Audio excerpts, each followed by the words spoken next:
Hello, everyone. Welcome to the first episode of the Metal Intent podcast. We're going to be running a few interviews with my YouTube friends, musician friends. We're going to be having a good time first.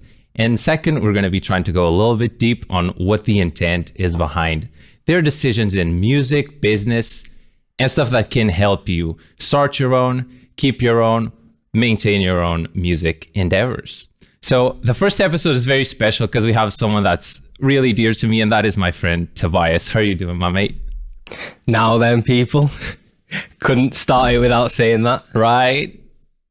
You did it. Doing good, man? Yeah, man. Yeah, I'm doing good. How are you? Cool. I'm doing very good. I'm nervous. So am I, to be fair. Yeah, right. A bit nervous about this. Again, an exciting new start, new pieces of content. I was trying to diversify, and it's an exciting start, but it's like our exciting start that we did together, right? Yeah. So it's a good way to start if you tell us like how we met on the URM group, actually. Remember that? Yeah, that was mad. I actually can't remember what we actually spoke about. I can, but if you want to try. Was it like, did I post something on there and being like, yeah, I need some mixed crits or something? I can't remember. Kind of did, yeah. But yeah, you know what? I've got the worst memory when it comes to shit like this, you know? No, I do remember those little details. What you posted was your first Architects cover. It was Hereafter from the album before this one. And then you said, hey guys, I'm starting a YouTube channel. If y'all care about drums, you can subscribe. And if you all want to mix my drum mix, you can do it too. And I was like, oh, sick. I'm starting a drum channel too. Let's drum channel. I'm starting a music channel too. Let's link up. And you're like, all right, cool. And it was on from there, like 2018.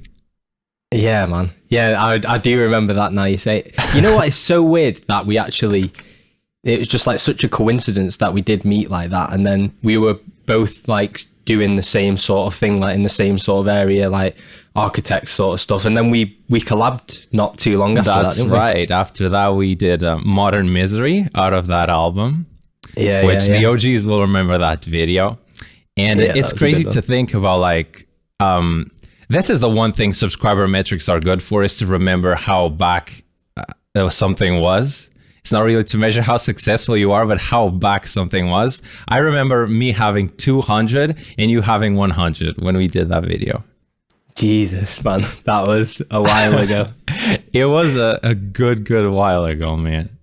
I feel like, you know, for me, the actual subscriber count is quite a good metric for me to see.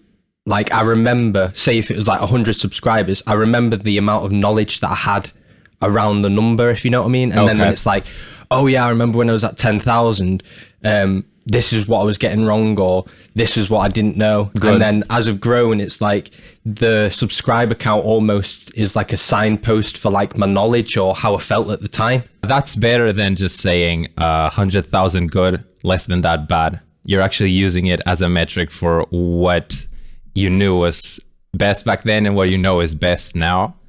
That's cool. Yeah, 100%. Because I think for me, at the start, I'm not going to lie, I was really focused in on numbers, like views, subscribers, likes, comments, all of that kind of stuff. And as it went on, each sort of milestone I hit was sick, but it was like, you know what, this is not everything. And I felt like at the start it would be, oh, when I hit like whatever number it is of views or subscribers, I'm going to feel differently, or like, yeah, I've made it. And now it's sort of like, you know, it's sick to have the numbers, but it's like, it's how you're feeling when you're doing it, or the progression that you feel like you're making, or like the content that you're proud of making. Yeah. I get that from you actually quite a bit when I look at like your Instagram captions and stuff like that. I think you explain that kind of thing really well. Cool. Yeah, I'm glad you appreciate it. It's on Instagram that I usually try to get again deeper, just like I want to get with this podcast, about what that really means, because a lot of people will only see the number, because it's the thing that YouTube and all the social medias put in front of you. It's the number, because it's very easy to gauge. I'm not even going to use the word judge, right? I'm going to use the word gauge where someone is by that number. And again, it's because it benefits the platform. because it makes it very easy to categorize us and put us in order, if anything, which might not be a bad thing, but no, I don't necessarily think it is a bad thing, like, because again, the numbers do help you in terms of, like, obviously, say if you're being approached by a company or you're approaching a company or something, like, they see that number and they're interested. Like, as you just said, I don't think it's necessarily a bad thing, but I think the important thing for people to remember who are going to start a channel or do have a channel is it's not everything. Right. I like that. It absolutely isn't. Like us, it's cool because in this podcast, we can be the person who is just a step ahead of the ones who are listening. It's much easier to learn from someone who is one step ahead of you than someone who's 10 steps ahead of you.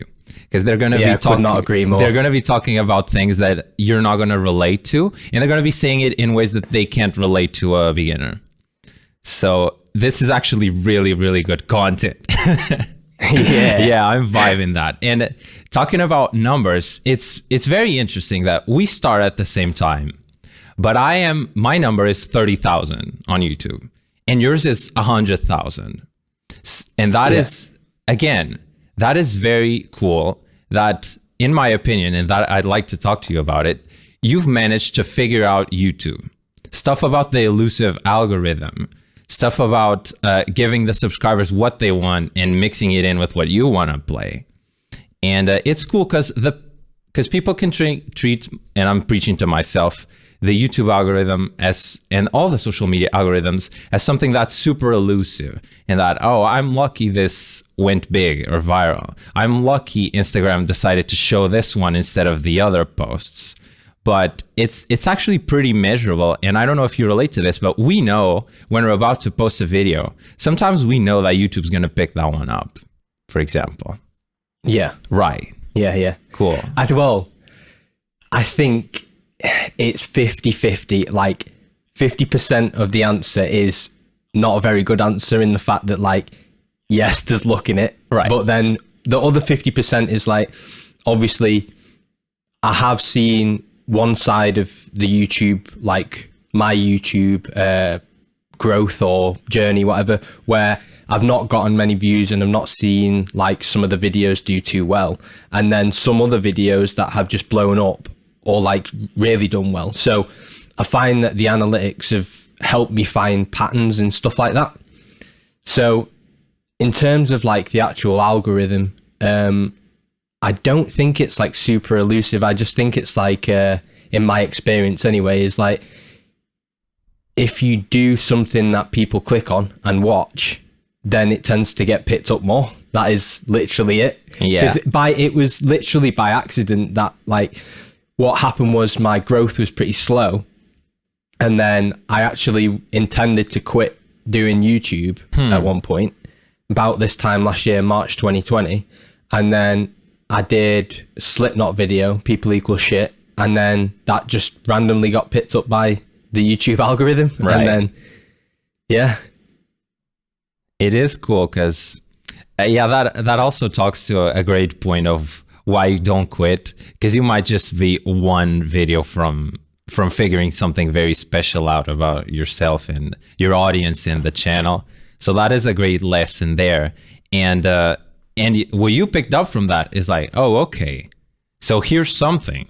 So my reach, I thought, was this amount, but it can actually be this amount. Like Google, in this case, actually sees that my subscribers reacted really well to this one piece. And to you, from outside, it looks like Slipknot and Bring Me the Horizon. We've talked about this. Yeah. I think Slipknot, Bring Me the Horizon, Linkin Park seem to do quite well. And it's, to be fair, if you actually think about it in, like, you take a step away and think about it from analytics terms, it's not really that surprising in terms of the size of the band. So, like, what I have been trying at some points was I wanted to just do a little test of, I'll go on Spotify, I'll look at the bands that I like the most, and then go through those bands and see which ones are listened to the most. Mm-hmm. And then go through those band songs and see which songs are listened to the most, and then pick my favorite one out of those and see how well that they do as sort of an experiment. That tends to, like, pretty much translate. So the amount of views or listens on Spotify translates over to the video views on my video. And that's something that's very simple. It's very logical. It's not really elusive at all. And that's cool.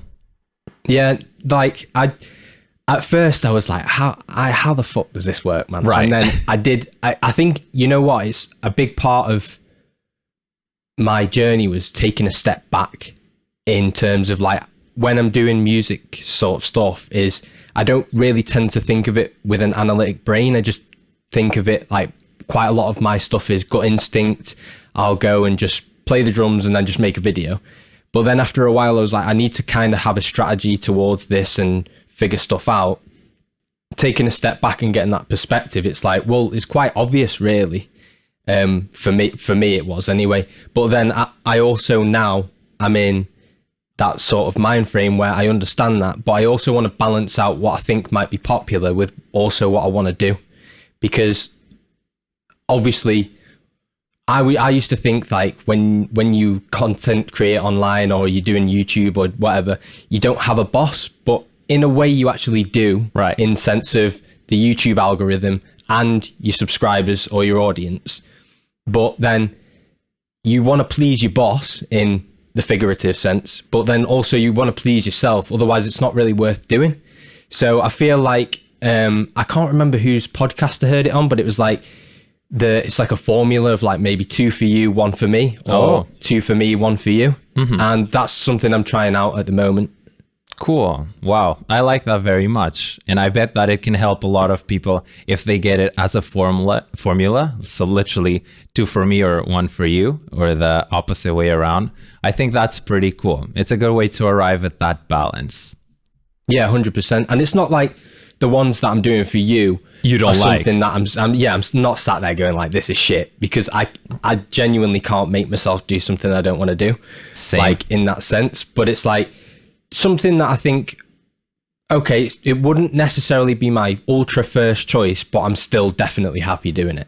Of course, yeah, because it makes sense. Again, it's about the intent. So if your intent is to have a big channel, is to grow your presence online, you balance that intent with the intent of playing the one song that you like the most. And you can balance both, because if the end result is just you being happy, you can be happy by playing the song you like the most, but you can also be very happy by playing a song you like less and getting good results out of it.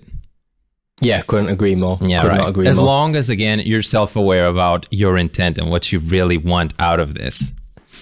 Yeah, 100%. I think the self-awareness is like the very root to everything. And then from there you can build on that. Absolutely. Because once you know what your goal is, or once you know like how you're feeling about something, then you can, either stop it or keep going with it or modify it, or, whatever you want to do. Cool. Yeah, I agree very much. That's awesome. So about song choices. So we've been talking about Bring Me the Horizon and Linkin Park and Slipknot. You also have played Architects on the channel. You've also played other stuff like Blink-182. You've done drum covers of trap music, if I remember correctly. At least when it comes to metal, I'm curious how metal comes into your life historically. How do you get to this genre of music? Oh, that's a good question. I feel like it always question. Is. Just like, so how do you get into it? Yeah. Well, what happened is when I was a child, I used to listen to a lot of music. I used to be obsessed with CDs and just looking at the CD cases and stuff like that. And my dad always had like a really good hi-fi. And one day I just stumbled upon, he had this like CD changer with 300 CDs in it. And there was everything in there, literally like everything you could think of. And there was 2 CDs in there that I just could not stop listening to. One was a live Nirvana album, and the other was a live Metallica album, the one with the symphony in it, orchestra, whatever you want to call it. Oh, that's epic. And what's funny about that is also from when I was about 4 till about 7, I didn't know Metallica existed without an orchestra because of that album. That's so cool. Yeah. Yeah. But it was those 2 albums. I literally was listening to those when I was about 4. And I was like, I didn't know what it was about them, but there was just something there that I was just hooked to, and I just could not stop listening to it. And then after that, it sort of progressed into watching like Kerrang or MTV and just being obsessed with like, you know, your Slipknot and Linkin Park, Limp Bizkit. Because at that time when I was young, when I was about 4 or 5, that was like 1999, 2000. So that was when nu metal was like massive. And that's why I like love nu metal so much, because it was like my childhood shit. Of course. And yeah, it was just, I don't know. You know what it was? It was watching those music channels, and then I used to go into town with my mum on the weekend, and then I would see Limp Bizkit, Slipknot in the store, and I would pick up those CDs with the pocket money that I had, take them home, and I would just sit there and listen to them. Damn. And that was it. That was metal. And then obviously from there it gets heavier and heavier until you get into, you know, Drop Z territory. Of course. And here we are. Yeah. Yeah, that's cool. That's a very interesting story. Mine is kind of similar. It comes more from my dad, because my dad is a big indie guy. Like, listen to the most obscure stuff. And every time he'd be playing that, I'd always be drawn to the ones that had electric guitar and drums, man. There was just something about that combination and about that rhythm. And those were always the sonically the pieces that I was most drawn to. And I don't know if you agree, because you probably heard a lot of variety in music when you were a child. But there was something about the energy of us too, guitar and drums. Something about it in terms of just sheer sonics, like the most saturated, sustained instrument that you can have, and the most percussive banging one, both at the same time. It's something interesting there. Yeah, definitely. Like, this is the thing that I can never really explain to people that well, because it's sort of like a subconscious pull to it. When I was listening to it as a kid, obviously, you know, 4, 5, 6 years old, it's not really something you're thinking about, but I don't know. It's when I was listening to it, it was like, this is you. This is what you're made to do. And that is literally the feeling that I've had ever since I listened all the way up to now. And that's the reason why, like I mentioned earlier, I was considering stopping the YouTube channel. I was like, no, that's it. Probably about a month I was considering it. But then that feeling just comes back. I think I was just listening to that People Equal Shit one day, randomly. And that feeling came back. It was like, no. You can't quit now. This is what it is. This is what you were meant to do. I cannot explain it for the life of me, but I love that feeling so much. Yeah, that's cool. That's really awesome. It really speaks to, again, why music is, at the end of the day, it's an art form. It's how we express very complicated emotions and situations like the one you just described. It's hard to put into words. I can see both of us struggling to know what it is, but you can associate it to a piece of music. You can associate it to People Equal Shit in the way it makes you feel. Yeah, 100%. I feel like, you know, if I'm getting asked that question, you know, how do you explain that feeling? I would say, don't listen to what I'm about to say. Come and watch me now. Right. Let me show you. And then I'll sit at the drum set and then play it. And then hopefully I'll be able to like translate that feeling with the performance or whatever, and just be like, now do you understand? Right. Do you know what I mean? It's like, I feel like that's my, that's what I'm good at. When you watch my videos on YouTube, I don't really think I'm the most technical player or anything like that. But you're a performer. Yeah, I feel like when you watch a video, there's the emotion in it. And that's what I feel like my strength is when I'm playing drums. And that's what I feel like my drum playing is always centered around. That's what I always want it to center around. Yeah, that's cool. And that's great. And as a subscriber from day one, I agree. I really think your strength is in, like, I want to watch you play, which is awesome. That's cool. That's good to know. Right. It's simple as that. I want to watch you play. It is cool. If some other dude is playing psychosocial, I'm like, I've seen this for the 100th time. But but this is Tobias. I want to watch him play. That's the same feeling I get with you, and now I think about it, is because like I don't actually really like watching guitarists on video. And I was thinking about it for the longest time. I was like, why don't I like it? And most of the guitar videos that I've watched in the past tend to be quite technical and focused on the fretboard and focused on the right hand. Like, look at me and my right hand. Right. That's sick. Obviously, not knocking any of that. The technicality of the guitar playing is so sick. But it's that feeling that I get when I watch your videos. I mean, sometimes, man, there's been videos of yours that I've watched and I'd be like, I need to get the fuck up out of this chair and go and play right now, because it's that feeling that I get. It's the energy in the video. Good. I like that. So I think we very much relate. That's cool. Yeah. And I think actually coming off that point would be a good thing for people who do have channels or are going to start one. I think a good tip would be focus, if that's your feeling as well, if you have the same feeling, try and focus everything around that feeling. So video editing, like try and, focusing on a certain bit at a certain time, like your lighting, your mixing, like the thumbnail, everything. Like that's what I think you do really well on your videos. It's like everything is centered around that one core value of the channel. It's like unexplainable, but I get that feeling when I see the whole package. Good. That's awesome. Yeah. And that is a great tip. Again, have intent behind it, why you're doing it. Yeah. Really, really have some intent. Man, I'm good at the title shit. That was good. Because in the end, it really revolves around that. You might not even be able to put it into words. We're struggling here, trying our best. But we know what it is, which is the thing. I feel like if another person does feel the same way, or even doesn't feel the same way, but has another feeling that they can't quite describe, then you go and show that feeling in all the things that we just said.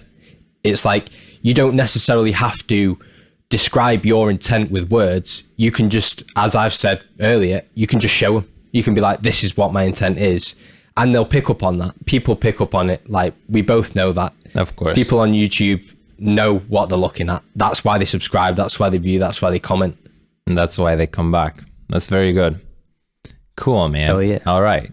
So another thing I'd like to talk about with you, and this is selfish, so it's like, imagine I'm literally consulting with you, is I have been having, it's been, when we're recording this for the ones listening, it's been about a year since the pandemic hit and the first lockdowns were put into place.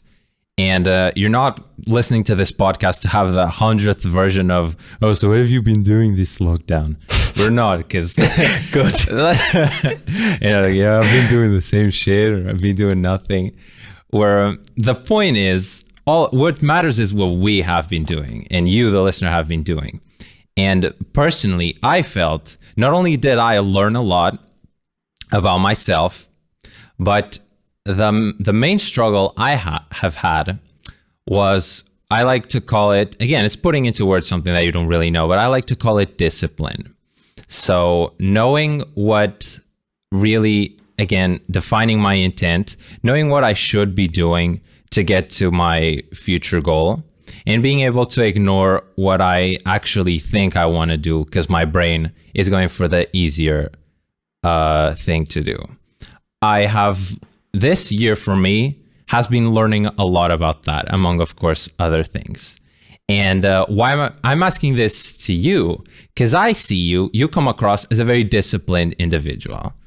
People will be seeing you waking up at 6 a.m. on Instagram. They'll be seeing you at the gym first thing in the morning. I believe sun's not out.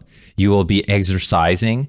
You will be very consistent with your YouTube, which it's something that a lot of people desire, because they come to me and they say, how do you do all those videos? How do you not stop? How do you make yourself be this consistent?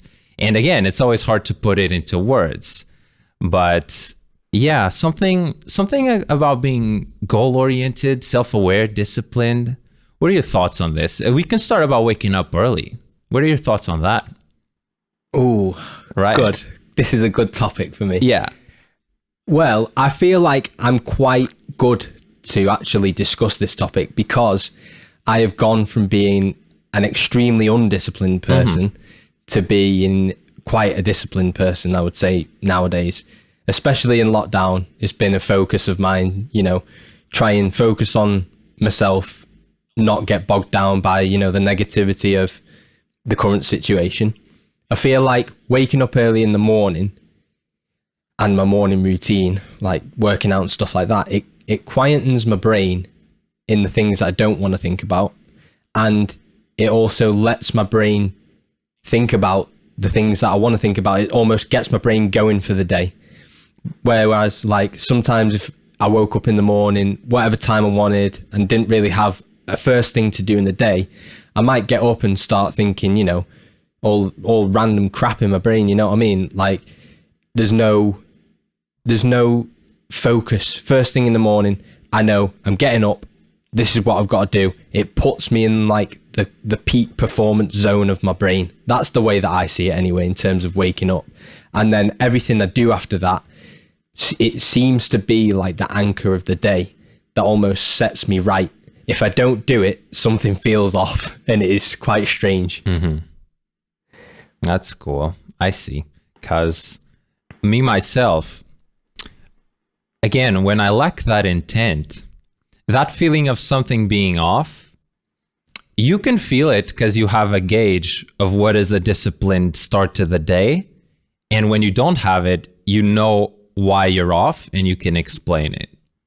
For me, when I don't make any intent to have a disciplined and intentful start to my days, you're always going to feel off, which is the weird thing, because you can feel off and know that it's because you're being undisciplined, because you have that prior gauge of having been disciplined. A lot of people that haven't really tried, me, myself included at a certain point, to be more intentful with their morning or day or actions at all, they're going to have this feeling that something is off all the time. And I went through that a few cycles on this year with the coronavirus, that literally forces you to be with yourself and only yourself, basically. And what's dangerous about it, in my opinion, that I'd like to talk about is that I also felt, the way I put it into words again, was burnt out. It's the words we know to use to describe this. But I have recently come to realize that it kind of isn't burnout. It's my brain tricking me into thinking that it's burnout. Because, again, by stimulating your brain in ways that are very easy, if you give your brain the dopamine with, video games or just binge watching movies, not blaming the people who do, but blaming the people that actually want to do music and are doing those things. If you give your brain the satisfaction with those things, why would your brain try to go look for satisfaction in making music? That's 100%. That's the way. 100%. That's what I found out about myself, because I was like, oh my God, I kind of don't want to make a cover this week. Am I burnt out? Like, is this gone? Is the spark, we like to call it the spark or something like that, is it gone? Yeah. This is pretty fucking sad. Is this really what's going on? But it wasn't what's going on. It was just that I wasn't giving my brain room to want it. I was drowning my brain with the easier way to get satisfaction. I found that about myself recently, for example. Yeah, that's been a huge thing for me as well. Is like I feel there's the short-term satisfaction and then there's the long-term satisfaction, and there's nothing wrong with the short-term, I don't think, but I think you have to choose the short-term at the right time. So if I did used to wake up and I'd go straight on my phone. I'd be looking through Instagram. I'd be doing, YouTube, Instagram, whatever you want to go on, TikTok, you know. Yeah, the cycle. You know what I'm talking about. And it's like, I almost feel when I do that, like my brain is pummeled and I'm not got any space to think. And that's why I like working out, because when I'm in the gym, I don't go on my phone or anything. I just got some tunes on. And then whilst I'm working out, I'm listening to the song, but I've got that space in my brain to think about, okay, so first of all, what what is my intent? Like, and that is the core thing, is like, oh yeah, this is what I want to achieve by playing the drums today. I want to get that feeling at the end of the day. And then whilst I'm working out, I'm not quite visualizing it, but it's on my mind. And rather than having that short term, you know, the short term dopamine in the morning of your Instagram or your YouTube or whatever, it's like almost, there isn't a satisfaction immediately when I'm working out, but for a couple of hours after it, I'm on a hype. And then after I've done a couple more things after the gym, I'm on my drums, and then there's that long-term hype as well. And then if you do enough things like that in sequence, you're on a hype all the time. And at first, for me, it does take discipline. But then after I see the results, there's no choice involved. It's like, no, this is a part of me now. This discipline thing is just what I do. And then the reason why I continue to do it is not because I'm like, oh, I want to be disciplined, or blah, blah. I want those good feelings and know that I'm progressing. Like, doing something consistently, staying disciplined allows me to progress. And like, obviously, yeah, of 100% there are days where I don't want to do certain things. Like, some days I just wake up, I'm like, you know what, I can't be arsed going to the gym. Mm-hmm. Or, do you know what, this week I can't be arsed doing a cover like you said. And I'm like, am I burnt out? And sometimes, you know what, sometimes I do overwork myself, but I don't think I burn myself out. I think when you work too much is the other end of it, is you need to step back and then take the time to have the self-awareness to be aware of your intent. So again, it's coming back to intent, but it's like, that's what gets me going on the days where I can't really be bothered. It's like, oh no, I do want to do this drum channel because of 100 reasons. One of those included, which is like the initial feeling that I got, or another one is like, people watch my videos and enjoy them, or another one is like, how much have I progressed? It's like, looking back, having the self-awareness of the intent, that's what it all comes back to for me, which is convenient, seeing as we're on this podcast. Right. Yeah, that is so cool. Good, man. That is very good. And I like that you touch on some days, because this is the relatable part for everyone, is that some days you wake up, even you that we're looking up to in this episode, and you say, I can't be asked going to the gym. It just happens. That is just a real thing. And there is where discipline happens. It's where you do it or you don't do it. Yeah. It's always a very interesting moment. And it's hard because my instinct, selfish, is to ask you, how do you do it? How do you, when you're in there, how do you make it tip the way of going to work out? And how do you make, instead of making it not go the way you want and then you don't work out? But deep down, I know that's the definition of discipline, is you just do it. You just know. So it's a very, I'm still going to ask you to see what you say, but if deep down, I know, like, you just fucking do it, right? I feel like when I've listened to a million things on this exact topic, right, and read a million things on this exact topic, and when the people ask the question, I'm sat there, I'm like, oh wait, I'm waiting for the magic answer. Yeah. And then the other person's like, yeah, you just do it. And right. I'm like, oh fucking hell, I was waiting for the magic thing. I was like, shit. But I feel I want to add something to this, is like, that people talk about discipline and motivation as if they're the same thing, and it took me a while to figure out that they're not. I feel like motivation is, you wake up in the morning motivated. Those are the days where you're like, shit, yeah, let's do it. And discipline is that you wake up in the morning and you go and do it whether you want to or not. Now, obviously the answer to the question is you just go and do it. But I feel like some practical advice that I can actually offer is when you don't want to do it, or even when you want to do it to strengthen it, is you think about the intent. Right. There we go. You think about the intent of why you wanted to do it in the first place. Because say, for example, with me, say if I don't want to go to the gym, it's freezing outside. I'm like semi outside in the gym I've got at the moment because the gyms are closed in England. Like it's, 5:30 in the morning. I'm dead tired. Just don't want to do it. And then I think, okay, well, why am I doing this then? If I really don't want to do it that badly, then if I've not got a good enough reason to do it, then I'm not going to do it. But then I think, oh no, I want to be fit. I want to be healthy. I want to have that buzz for a couple of hours after I've finished.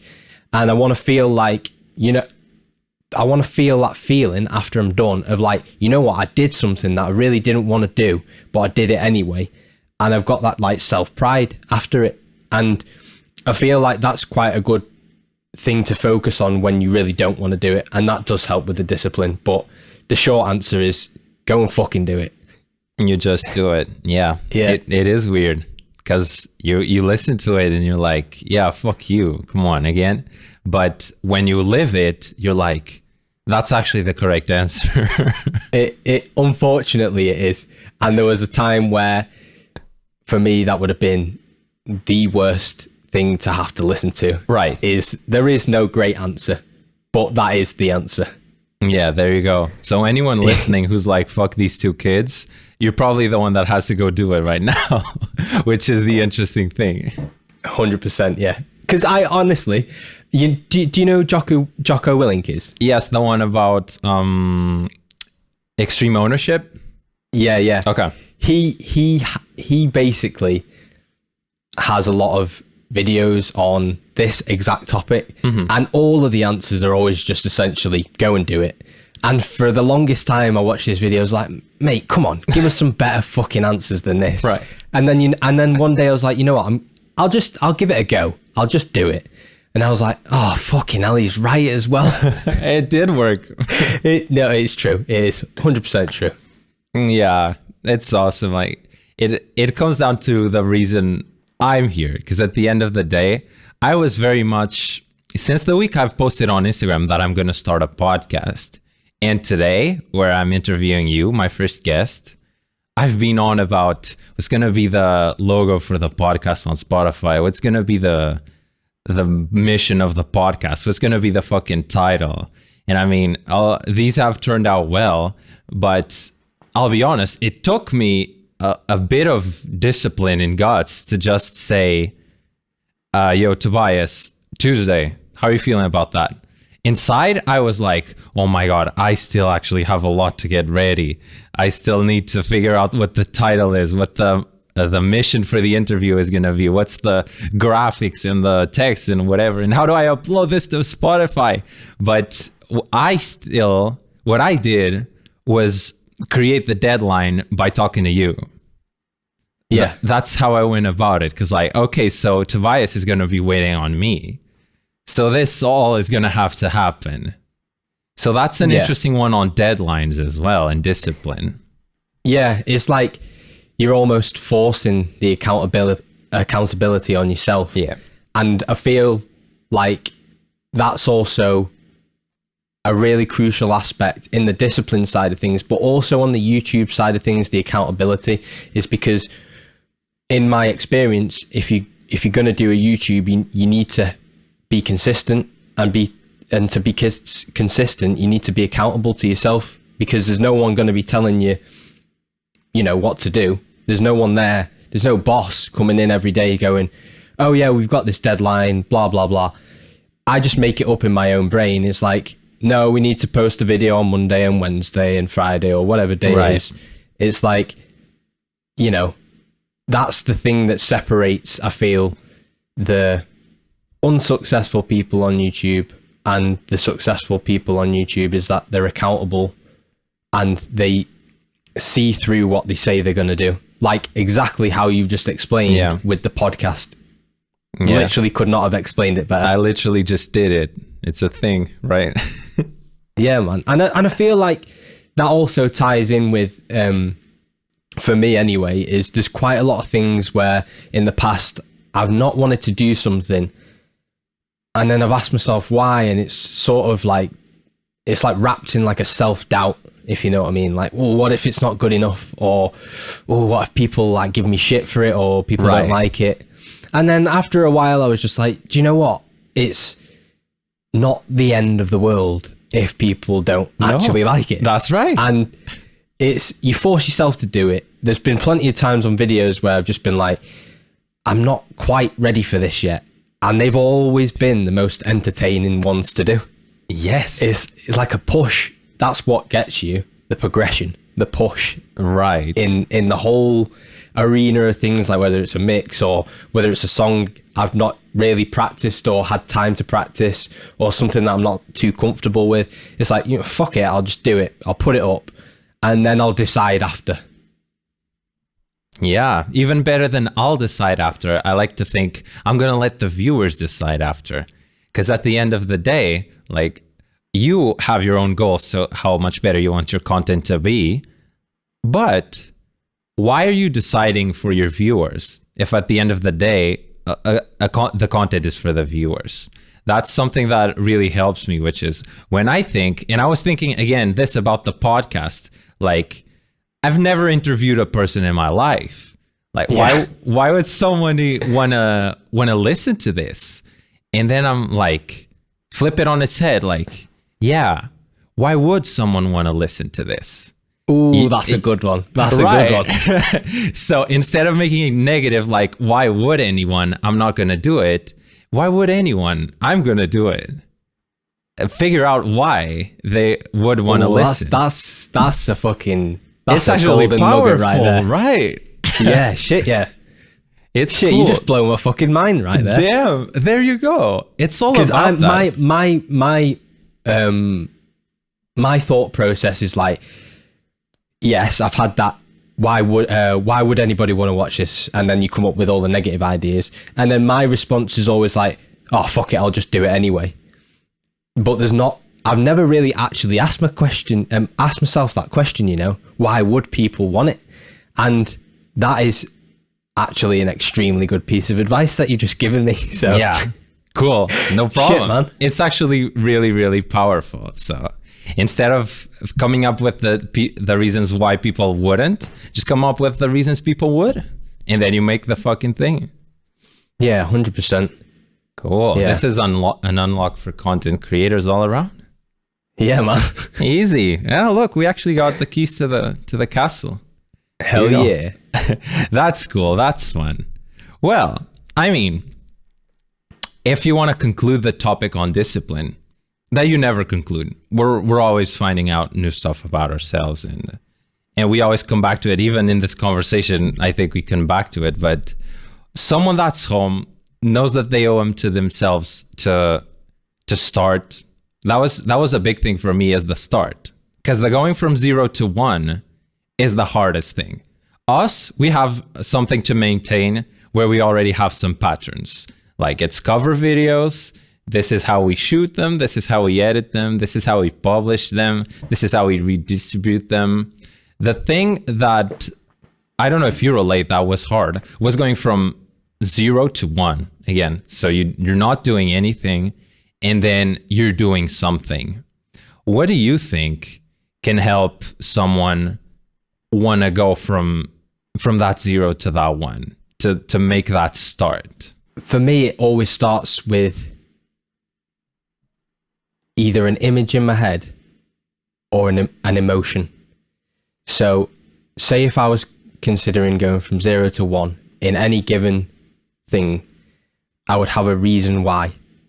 And it would either be a visual reason. So say, for example, if I was going to start running and I wanted to do a marathon, yeah, I would have the visualization in my head of passing that end finish line, or I would just sort of close my eyes and feel it in my body or whatever, and feel how good that would feel when I was crossing the finish line. And whilst I'm either visualizing that picture or feeling that feeling, I would then be like, right, what is the first step today or tomorrow? Well, not even tomorrow, today, that I can do right now, start right now, and then set it in motion. Like, I've got the feeling or the intent, and then set it in motion immediately.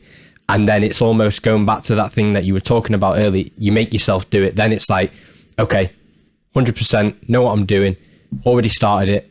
There's no point in not carrying it on now. That's what I would do personally. Cool. I like that one very much. I relate to that in the sense of when I was going to the gym and I didn't want to go to the gym, I was like, all right, I'll just put my gym sneakers on. Fuck it. If I don't go, I don't go.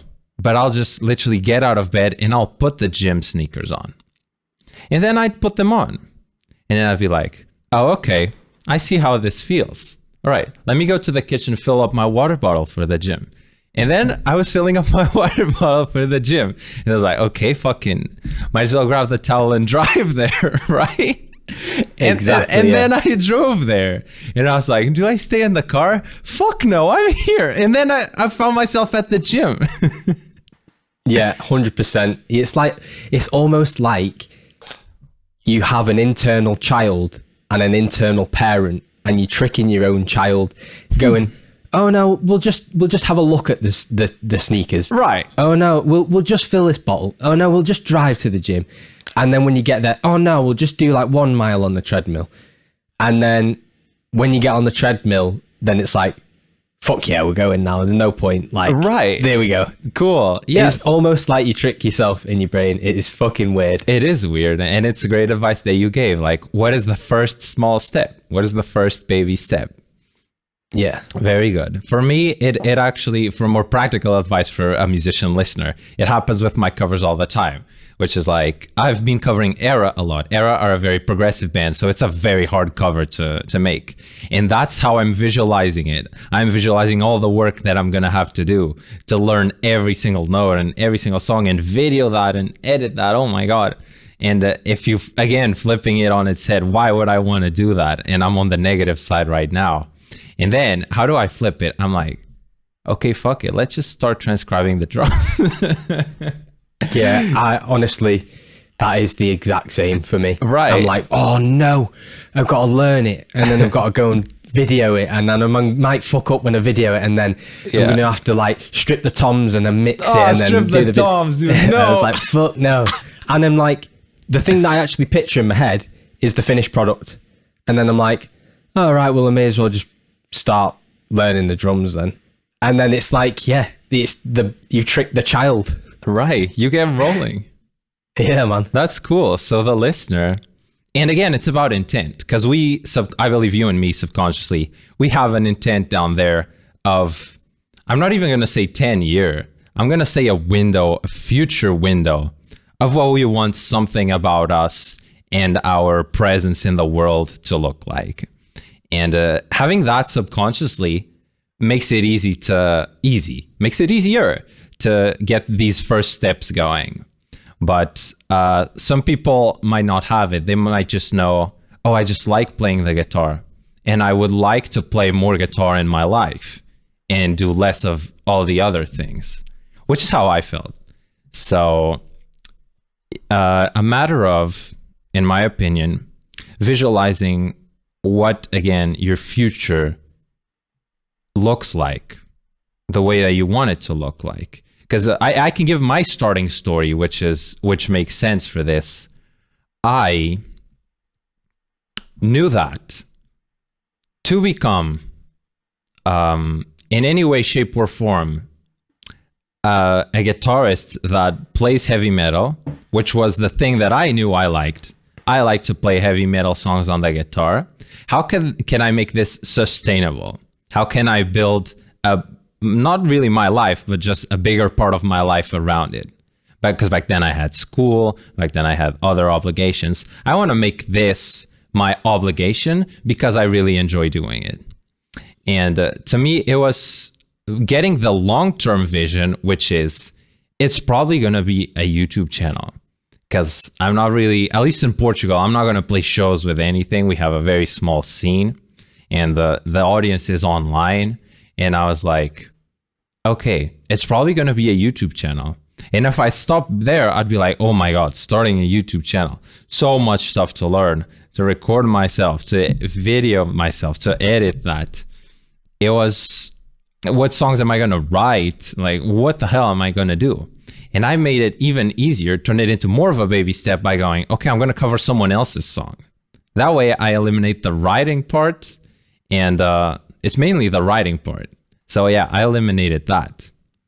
And that was, as you can tell, just making a big thing progressively smaller. Even if we're still at a big stage, which is cover a whole song, it went from very vague and big, like, I want to play more guitar because I am bored of school. I went step by step back to, I am going to cover a song and put that on YouTube.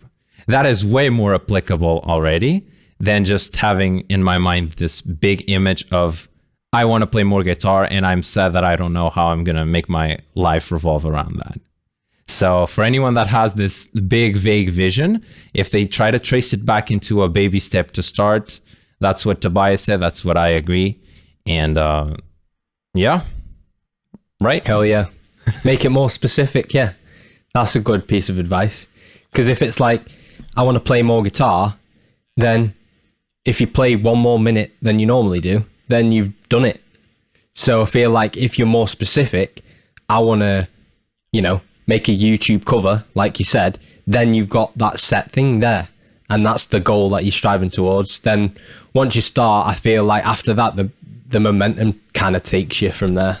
Yeah. Cool. Nice. I guess that's a good way to finish on that topic. I am very interested with my guests. Again, selfish because of me. I don't know about you. You probably not. But when people ask me, oh, so what do you do outside of music? I'm like, because I kind of don't really do a lot outside of music besides having a few friends. But I know, and we were talking about this before we started. For example, you're learning Japanese. I am indeed, I yes. find that very interesting. Do you want to talk about that? Well, I feel like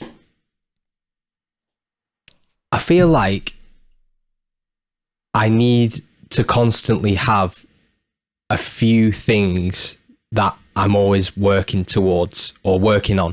Mm-hmm. So I feel like obviously my YouTube channel and my music stuff is one, but then I have working out and gym stuff, and then I have Japanese, and then that's like the main 3. I feel like 3 is like a good number. And the reason why I have that is because I know that at least sometimes one of them I'm not going to be feeling them on one certain day. So if I'm not really feeling drumming today, say for example it's Tuesday, I know that I can go in the gym after I'm done and maybe lift something heavier than I did last week and be like, oh shit, yeah, like the drumming might not have gone that well, but that doesn't mean like the day's wasted or anything, you know what I mean? I've got this other focus that I can focus on. And then say with that, maybe I'm out at the gym, I'm injured, I can't do any workouts, and then I'm injured and I can't play any drums. Well, I've got my backup, I've got my Japanese that I can learn, like focusing on that. And they're all kind of like a different aspect. So the Japanese thing's more of like a mental challenge for me. And then the gym is like a physical challenge. And then the drumming is like a bit of both, but then it's more of like an emotional release. Yep. So I feel like I do all 3 as sort of like a balance in my life. And that's what I felt like was missing for quite a while. And then I feel like now those 3 kind of things, and then obviously I've got friends and I like to watch movies and stuff like that. But like those 3 main things are like the pillars in my life that keep me quite balanced. Mm-hmm. That is my answer to that. That's cool. I think that's a very great answer. Would you say, and I'm curious historically, that it started with being just one and being very obsessed about just one of them? And then which one was it? The gym, drums? Which one? Drums. Always drums. Okay. Always wanted to play drums. Literally, before I can remember I even have a memory, I wanted to play drums. Yeah. And what the reason why I see it this way of having 3 things as more of a balance is like, although drums will always be like obviously my first love and my priority, is what happens when I'm not quite feeling it, or what happens when I just feel like taking a break for a little bit, Or what happens if something's not going too well? Well, then I've got all of this pressure on playing drums that kind of ruins it in the long term. It's like, you know, next time I'm at the drum kit, I'm like, oh, well, last time I wasn't really quite feeling it, and all of my whole being and my whole emotional state lies in this one area. And I feel like that wasn't a very healthy thing for me. Okay. So I just decided to change it. And now, you know, when I get on the drums, it's just like, this is my main focus that gives me the biggest amount of happiness. But if it isn't there, then I won't struggle like I used to. Mm-hmm. That's and cool. And I feel like the more pressure I take off actually playing the drums, the better I play drums. And it's so weird, but it just is how it is. I don't know if that's the same for you. Is that the same for you? Or? Yeah, of course. When you're enjoying yourself, you actually might make more technical mistakes, but overall you will have more groove and you will play better just because of the fact that you're emotionally into it. If you're more focused and negatively nervous about hitting the correct note or having the right timing, you will do worse. And here's the thing, not only in results, I believe you will see yourself off on the grid more if you're nervous, but again, psychologically, because if you're having fun and you see yourself be a little bit late on the grid, but your mindset is positive, you're going to be like, oh, I'm just groovy late. This is good. Right? You know what it is? When you see it a little bit off the grid and you're like, oh, that's not being bad. That's being groovy. And then because here's the thing, you can justify it. But if you're nervous and you play it exactly the same lateness, but your mindset is negative, you're going to be like, I'm late and this is bad. And now I have to do it again. Oh, 100%. I mean, you can even, anyone who's listening to this, go and look at my YouTube channel. I guarantee any video you click on, you'll see some sort of mistake in there. And I'm aware of it, but when I'm playing it, I'm like, you know what, man? This is the take that I'm using because I feel like I'm having fun and I feel like the energy's in there. And when I played it, that's exactly what I was going for. As I say, I don't really count myself as like a really super technical kind of player, but if I did go for that kind of vibe, I would start doing what you just said. I would start like tensing up and my shoulders would go up and then I can't play. I just cannot play when I do that. Everything goes tight and my playing becomes shit. But yeah, man, I'm always off the grid. I'm always groovy gridding, man. There you go. Yeah, I like that. Cool. It's all about how you interpret it. Because results are results. And if you're so early that it sounds bad, that's bad. Again, it comes down to intent and self-awareness. Like you know it.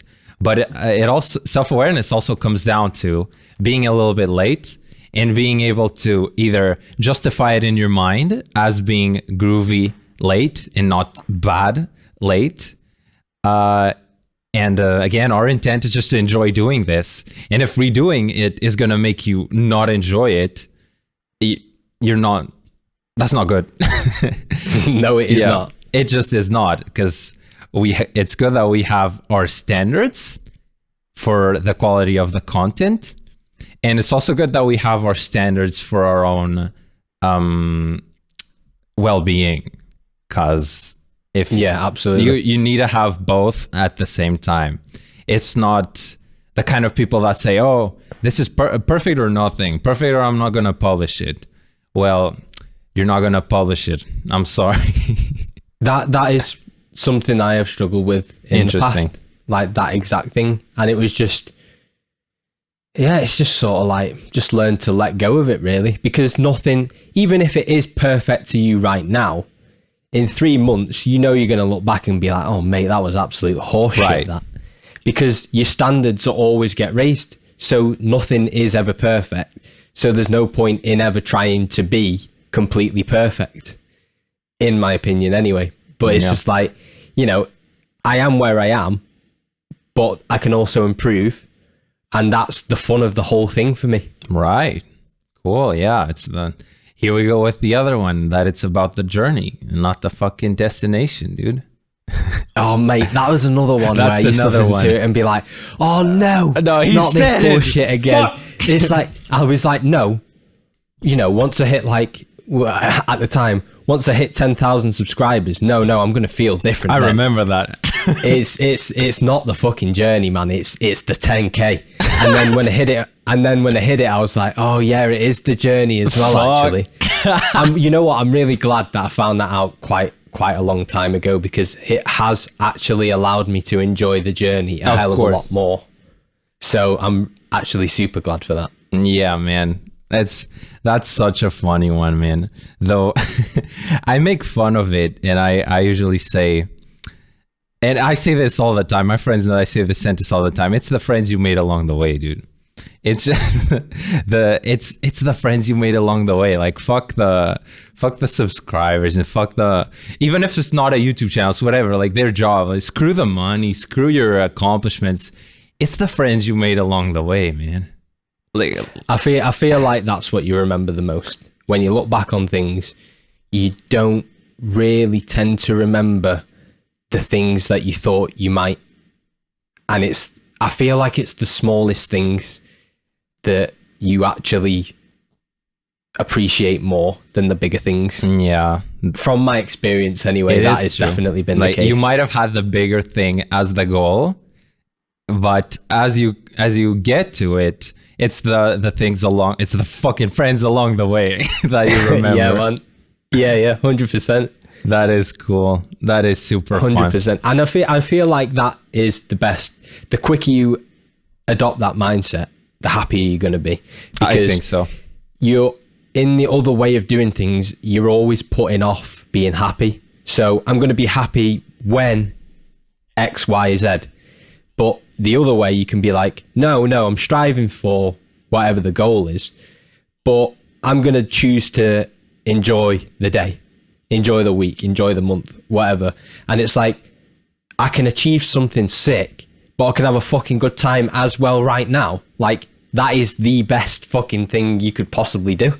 Exactly. I like that. It's going to be about the balance. So no one needs to think that when they say it's not the journey, it's not the destination, it's the journey. That's a sentence to put you thinking more towards the journey part of it. But it's both, because you're not going to go on a journey if you don't have a destination at the end of the day. 100%. 100%. So, yeah, man. Well, I'll be honest. I think this is a great place to end our little conversation. And I want to thank Tobias for coming on. And I want everyone to go follow Tobias in all the channels. Like, what are you trying to promote most? Is it always your YouTube, my dude? Yes, YouTube, yes. Yeah. So it's everything / TOBINES. And that's the fucking correct way to pronounce it. And as you say it, TOBINES, not turbines, dude. Yeah, 100%. So yeah, this is a chance to finally end the podcast. Your name is Tobias. And how do you spell and say your last name, actually? My full name is Tobias Nesarajah. So that's an absolute tongue twister. Right. So I was like, but everybody calls me Toby anyway. Right. So it was like Tobines. Mm-hmm. There we go. Tobias Nesarajah. So it's not Tobines. No, it is not. Please do not call me that. Right. Okay. Thanks, guys, for listening to the first episode of Metal Intent, and I'll catch you in the next one.